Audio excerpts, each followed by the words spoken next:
primer día los cansé diciéndoles que lo que viene es imperdible. El segundo día me apropié de la palabra generosidad para hablar de todos los que estuvieron presentes. Hoy vengo insistiendo con que es el día de los grandes, de la grandeza, de lo amplio, de lo que se aplica a todos y todas. No se pueden perder, y creo que en NIL se reúne todo eso que venimos diciendo durante estos 3 días de Núcleo. Nico nos cuenta quién es, van a entender por qué y después lo escuchamos. Claro que sí. Es difícil sintetizar tantos años de carrera en las grandes ligas, ¿no? Vamos a contarles que Nick Huxley es un director, es escritor y es un narrador que fue nominado al premio Emmy. Tiene un profundo conocimiento en VFX, el cual es el resultado de más de 15 años en la industria. Los últimos 8 años lo han visto escribir, lanzar y dirigir proyectos que han acumulado millones de visitas en línea a nivel mundial. Después de mudarse a Los Ángeles en el 2008, la amplia experiencia de Neil en diseño, postproducción y efectos visuales lo llevó a dirigir la secuencia principal de la película Watchmen de Zack Snyder, antes de trabajar junto a James Cameron durante 18 meses en Avatar como director de arte de efectos visuales. Neil luego pasó a construir un cuerpo de trabajo que muestra su capacidad para crear mundos virtuales inmersivos y personajes que se sienten naturales y emocionales. Ha escrito y dirigido cinemáticas y comerciales de videojuegos para contenidos como Ghost Recon, Future Soldier, Dead Space 3, The Darkness 2 y Super Mario Maker, así como múltiples avances de expansión DLC para Dead by Daylight, incluido la revelación de Stranger Things Demogorgon, que acumuló más de 7 millones de visitas en 24 horas. Neil ha dirigido varios avances de lanzamiento impulsado por FX para muchos juegos AAA como Transformers, Fall of Cybertron, Mad Max y Rise of the Tomb Raider, para la que también dirigió las cinemáticas del juego. El trabajo de acción en vivo de Neil se puede ver en los avances de Assassin's Creed, Unity y Iron Man VR para Marvel Studio y PlayStation VR, así como en varias películas promocionales de lucha en vivo para Ultimate Fighting Championship. Ha trabajado con varios atletas campeones mundiales de UFC, incluidos John Jones, Conor McGregor y Ronda Rousey, el último de los cuales fue para la película viral nominada al Emmy de Ronda Rousey vs. Holly Holm, que ha superado los 50 millones de visitas en línea. El trabajo de Neil a menudo es celebrado por mezclar lo elegante y meticuloso con lo violento y con lo oscuro. Y en ninguna parte esto es más evidente que en la monumental película interactiva de acción en vivo de varios millones de dólares Middle Earth Shadows of War para Warner Bros. Interactive. La película interactiva completa de 8 minutos se puede reproducir en Make Your Choice y más del trabajo de Neil se puede ver en su página. Neil también está desarrollando proyectos de largometraje con su hermano y escritor Philip Huxley, quien ha escrito algunos de los títulos de videojuegos AAA más importantes de los últimos años, incluido Batman Arkham Knight. El resto se los vamos a dejar a él. Antes de pasar a Neil, quiero agradecer a Federico Centurión por la traducción. Neil va a responder preguntas posterior al webinar. Si la escriben en castellano, las vamos a traducir al inglés. Hi Neil, you're welcome to Núcleo 2020. After the graph, your presentation.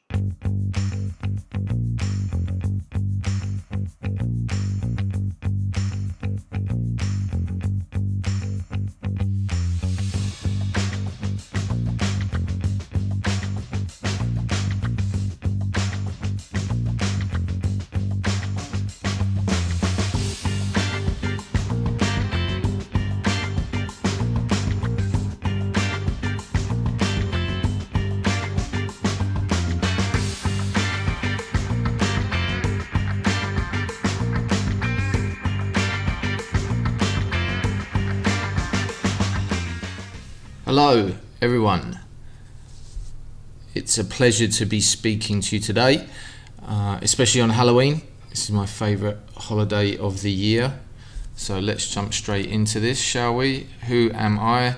Well, my name is Neil Huxley and I'm a director living in Los Angeles, California. In my career I've worn many hats, many different hats, from being a flame op to a compositor, a designer, an art director, and creative director.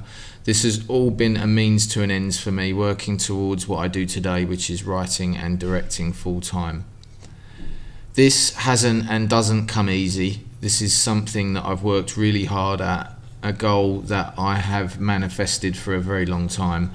No one ever gave me the secret sauce on how to get to where I am today. I just kind of had to figure it out for myself, and I still sort of am figuring it out. I don't think we ever really stop figuring it out. I mean, at least I haven't stopped, because my goals and my ambitions keep changing. Anyway, in this presentation I want to talk a little bit about my journey of how I got here, and that might shine a light in the dark for some of you.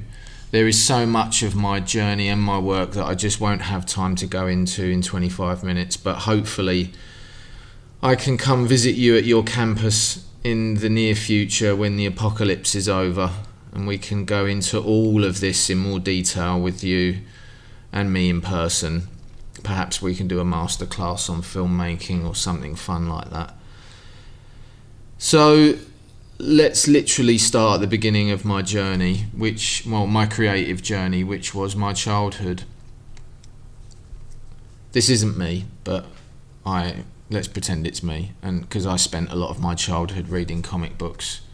These are some of the comic books I've read and did read, and if you haven't read them, then you should go and read them, because they will blow your mind.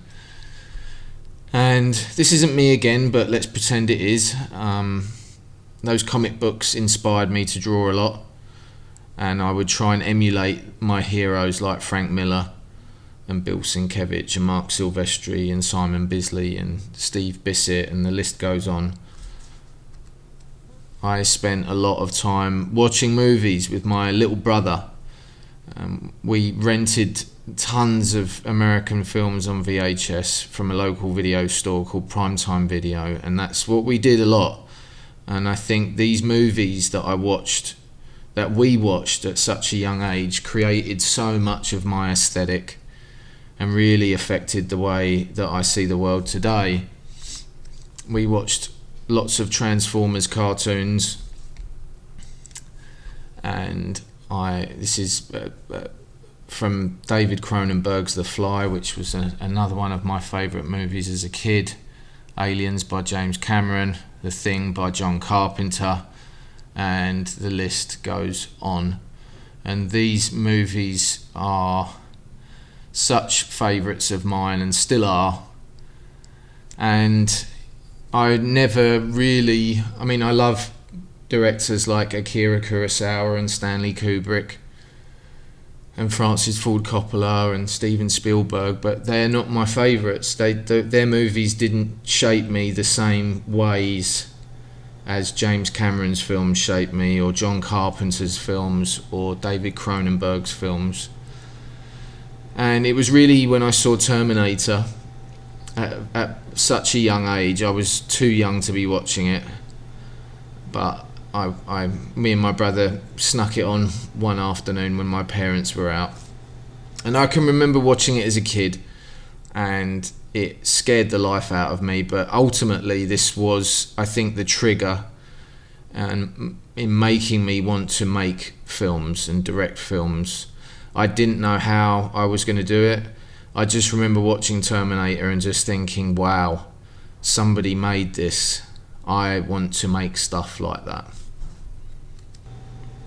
So this is me in this photo, and that's my little brother. Me and my brother would often visit my grandparents that lived in the south coast of England at a place called Broadstairs, and it was there that we would play in the local arcades. And I played a lot of video games as a kid, and comic books, drawing, art, movies and video games. I grew up on a healthy dose of all these things, and these are things that I still do today. I think these formative years of all these great mediums definitely helped me with my creative instincts. This was all I really did for years and years. I wasn't one of the cool kids at school. I was very shy, and I would stay home a lot and, like I say, read comics. Now, there's a huge part of my life that I'm obviously skipping over here, but we just don't have time to go into all of that detail. But there was university. There was a short film that I directed as a graduation film. Then I moved to Australia and got my first job in the VFX industry as a roto artist.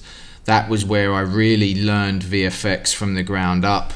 And after after that job, I moved to Los Angeles, and that's where things really changed for me. One of the first projects I ever worked on in LA was art directing a title sequence for a movie called The Watchmen.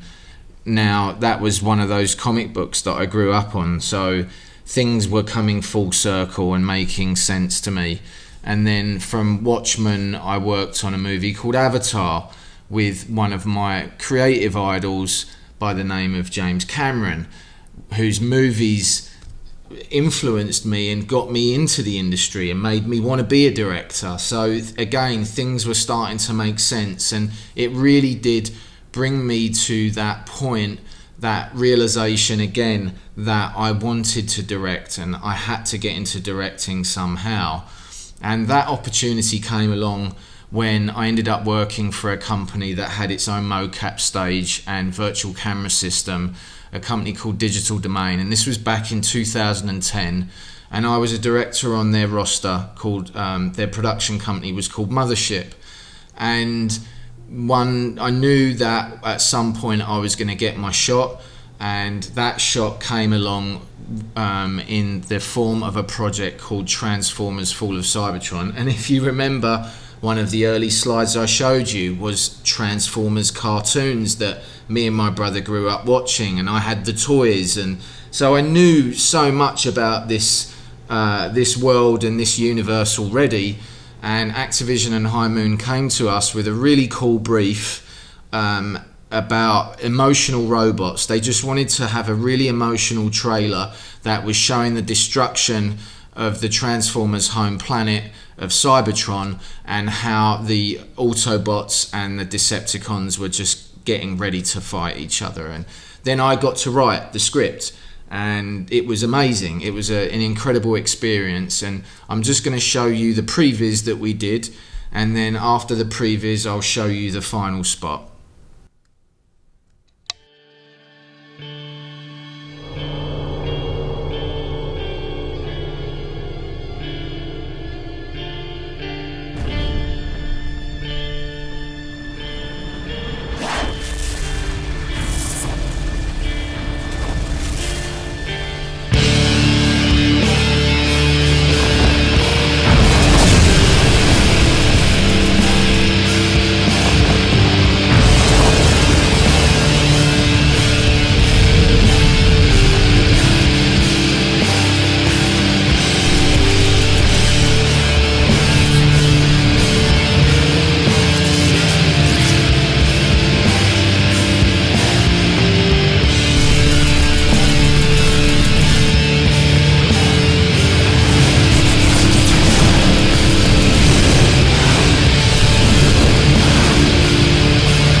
I can't believe that was in 2012, and my God, how time flies.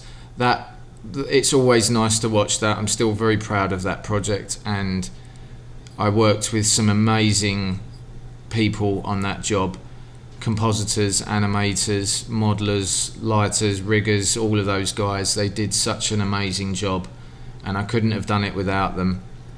And we were all very, very proud of that. And I think if you look up that trailer on YouTube, I think it's got something like 8 million, 10 million hits or something like that, and the comments underneath it are absolute gold from Transformers fans who absolutely adore this trailer. And that is always so nice to see, is when fans really do accept the work and really connect with the work. This next project I want to show you was an absolute monster. Another dream job for me. This was a multi-million-dollar video game interactive movie that Warner Brothers Interactive wanted to make, and there was so much to this job. Again, I just don't have the time to go into the detail, but it was an adventure from pitching on the job to winning the job to pre-production, production, post-production. I mean, the whole thing was, it was incredible. It was 6 months of my life, and I had such fun doing this job, because the only other director that had ever got to make a live action Lord of the Rings movie is Peter Jackson. So I got to play in the same sandbox, and that was a real privilege that Warner Brothers allowed me to do that. So I'm just going to show you a little behind the scenes video, and then I've got some VFX breakdowns to show you, and then I'll show you the final film.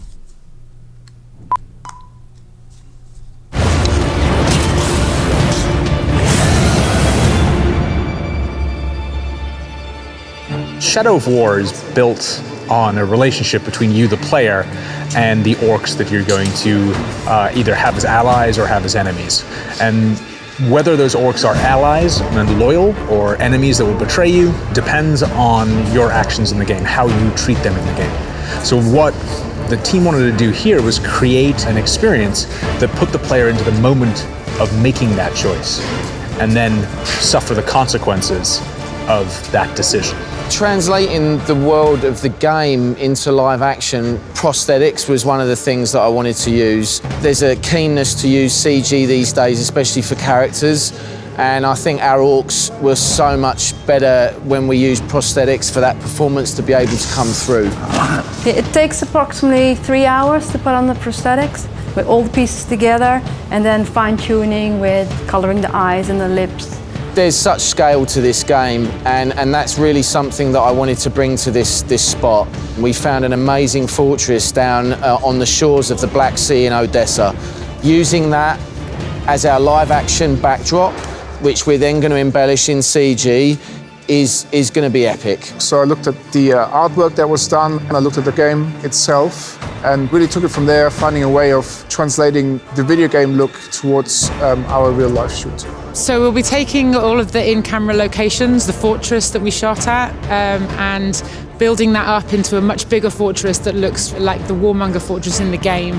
We'll be bringing the backgrounds to life and making it feel like the location was actually in Middle-earth, adding Mount Doom, adding the storm clouds, as well as all of the extra orcs. The ones that we shot for real are great, close to camera, we can feel that they're there, and then we'll add the scale and scope that makes it feel like there's a whole army behind them. This game is a lot bigger than the last one, and I think we've done it justice.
So what I'm about to show you is the 90-second cut down of the 8-minute interactive film. Once again, we just don't have time to show the full thing, but you'll see the result of so many talented people. We had such a great team on this job, from the agency to the production company to the post-production company to the cast, stunts, you name it. Everyone was so good and so generous with their time and their effort, and I couldn't have done it without them. So I hope you enjoy this cut down.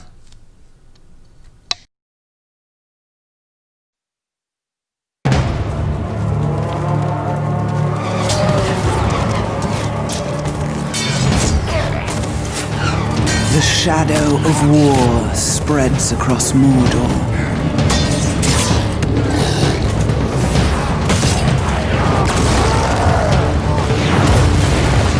As an army of orcs amass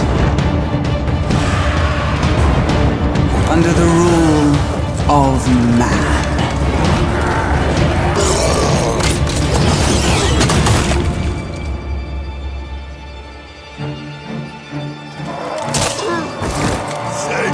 My ranger! Save me, master! Over the walls! Fortresses will fall. Powers will rise. Not only upon the clashing of blades or the spilling of blood, but upon the choices you'll make. Master! Don't leave me here! Face me, talk! Because nothing will be forgotten.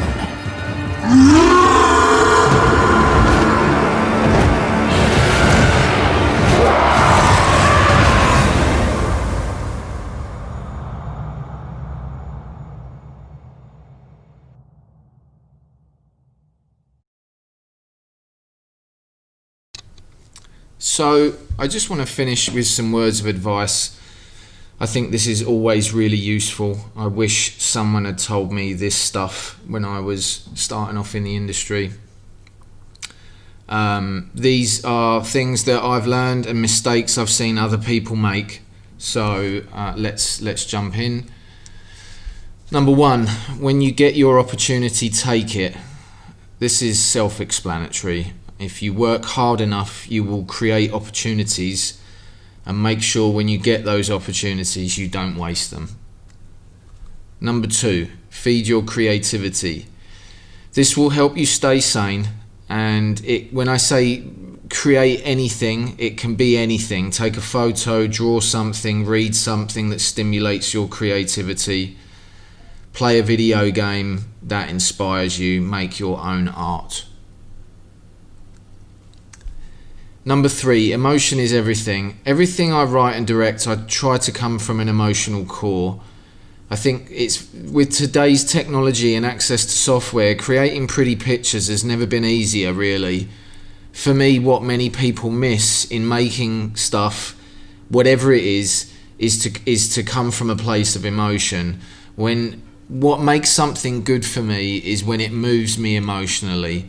So it's something I strive for in everything I do. Number four, don't use people to get ahead, aka don't be an arsehole. Well, this is self-explanatory again, really. I see people doing this all the time, and it's not a good look. And this is a follow-on from number four.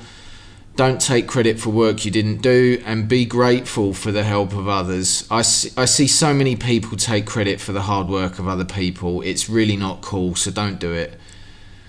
These projects I work on are always a team effort, and I always celebrate them as such. I always make a point of celebrating them as such. I can't make these things without teams of very talented artists, so I am always grateful for their help. Number 6, believe in yourself. Things will get thrown at you that will make you question your talents. Those doubts will always creep in. It's only natural. It just depends whether you want to listen to those inner voices or not. Number 7, don't stop chasing your dreams. If you want to be good at something, it will take time. Don't give up.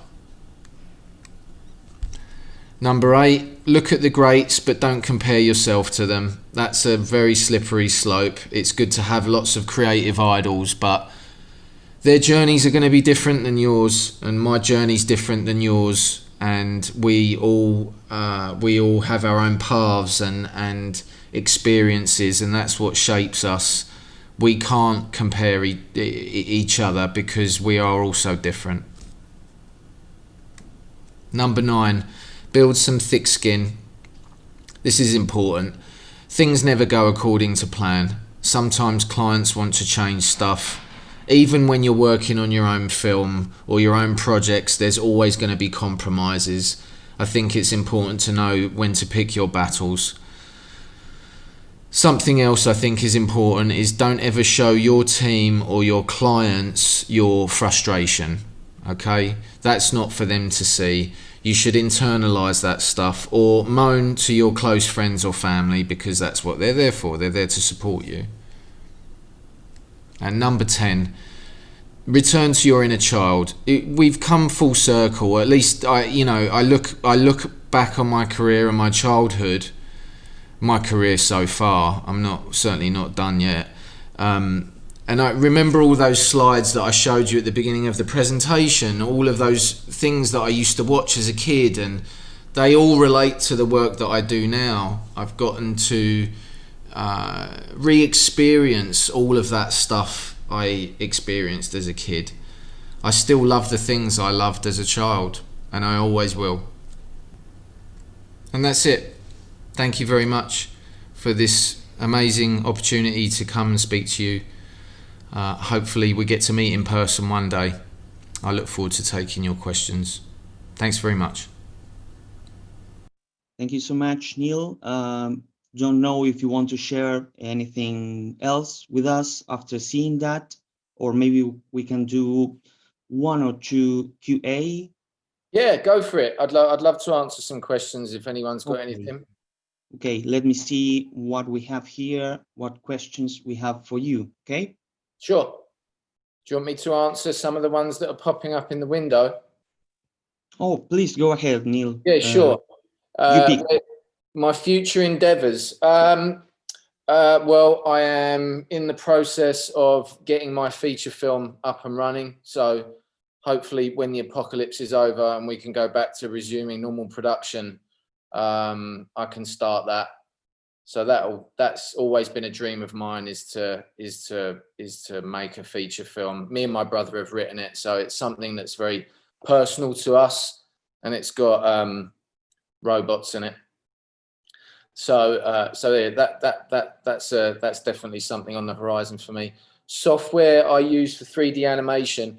Well, look, I know a little bit of ZBrush and I know a little bit of Maya, but the artists that I work with on all of the projects that I do, I think they all use Maya, if I'm not mistaken. That's definitely for animation and all that stuff. Obviously, if they're sculpting, then it's going to be ZBrush.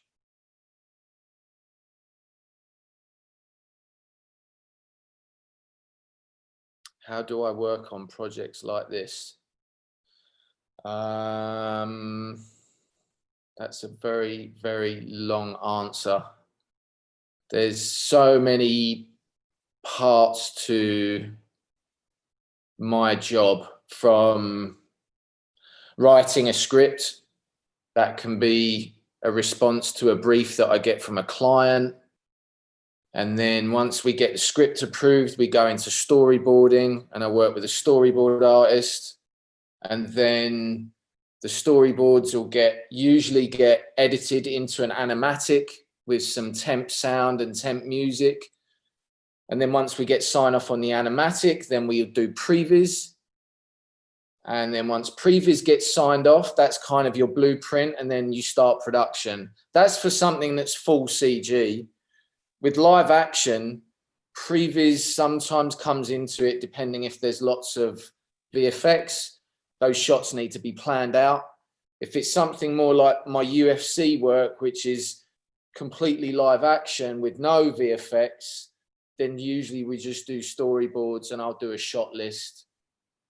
Thank you, Neil. Thank you so much for that. I wanted to thank you on behalf of Image Campus and all of us here. Thank you. This has been super interesting, and we'll be going back with the rest of the program. Okay? Thank you so much from all of us. Thank you. Bye-bye. Thank you, Neil. Thank you very, very much. Gracias a todos también. Yo estoy un poco emocionada. Nada, fue como muy importante la presencia de Neil en nuestro encuentro, y creo que los tips que nos dejó incluso son buenos para cualquier profesión. Digo, soy profe de matemática, me vienen muy bien también, digo, no perder algunas cosas como mi niña interior. Claro. Pausa, me repongo de la emoción y seguimos con más.